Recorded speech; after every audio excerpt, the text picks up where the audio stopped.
నమస్కారం. Welcome to BRK భక్తి channel. ఈరోజు మనతో పాటు ఉన్నారు దివ్య విశ్వశక్తి పరిచార ప్రచారకులు శ్రీ శ్రీ శ్రీ స్వామి ఓం స్వరూప్‌జీ గురువుగారు. వారినడిగి మనకున్న సందేహాలను నివృత్తి చేసుకుందాం. నమస్కారం గురుగారు. శుభం తల్లి. గురుగారు మంత్రాలకనేది శక్తి అనేది ఉంటుందంటారా ఖచ్చితంగా? ఉపాసన చేస్తే నిజంగా శక్తి అనేది వస్తుందా? మంత్రాలకి శక్తి బీజాక్షరాలతో ఉంటుంది. సత్యము. నిత్యము మనం చాలా ఇళ్లల్లో అందరూ కూడా సాధన చేస్తూ ఉంటారు.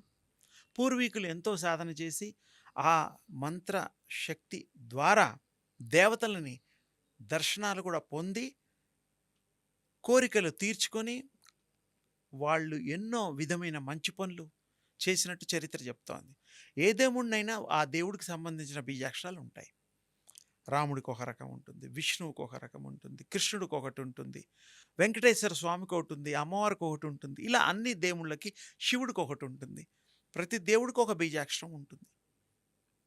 తప్పకుండా ఆ యొక్క ఉపాసన చేయడం వల్ల వారికి ఆ కృప కలిగి ఆ దేవుడు గుణాలు కూడా వస్తాయి మనిషికి. అలాగే. తల్లిదండ్రుల గుణాలు పిల్లలకి ఎలా వస్తాయో ఆ భగవంతుడికి ఎవరైతే ఈ యొక్క ఈశ్వరుడు ఉన్నాడో ఆ తండ్రి యొక్క గుణాలన్నీ కూడాను మనకి వస్తాయి. వస్తాయి, పొందుతాం. తర్వాత మనం ఆ యొక్క దివ్యత్వాన్ని కూడా పొందుతాం. ఈ మంత్ర బీజాక్షరాలలో శక్తి ఉంటుంది. దాంట్లో సందేహం లేదు. ఏ మంత్రం చదివినా, ఏ పూజ చేసినా, ఏ ధ్యానం చేసినా, మంత్రోచ్చారణ చేసినా ఫలితం తప్పకుండా ఉంటుంది. చేసే విధానంలో కాన్సంట్రేషన్ ఉండాలా, ఏకాగ్రత ఉండాలా. తర్వాత మీరు అంటే నియమాలుంటాయి గురుగారు? నియమాలు అంటే ఉంటాయి. అంటే కొంచెం పద్ధతిగా నియమాలు తగ్గట్టుగా గురువులు బోధించేటప్పుడు మీకు ఏ విధంగా నియమాలు ఆ మంత్రానికి సంబంధించి ఆ దేవుళ్ళకి సంబంధించింది మీకు వారు ఉపదేశంతో పాటు చెప్తారు. వారు చెప్పిన దాని ప్రకారంగా మనం ప్రవర్తిస్తూ ఆచరిస్తూ కనుక ఉపాసన చేస్తే తప్పకుండా భగవంతుడి యొక్క కృప అనుగ్రహము తథ్యము. ఇన్ని సార్లే మంత్రాన్ని అంటే జపించాలి అనేది వాళ్ళు ఉంటుందంటారా? ఒక్కోసారి 108 అని, ఓసారి అవును. 1008 అని, గాయత్రి మంత్రానికి ఇన్ని సార్లని అలా ఉంది.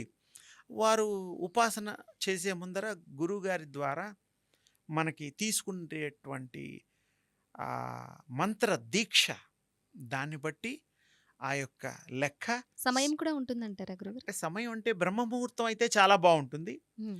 అది విశ్వం అంతా న్యూట్రల్‌గా ఉంటూ శక్తి పుంజాలు ప్రవహించి వ్యాప్తి చెందే టైం అది. అలాగే.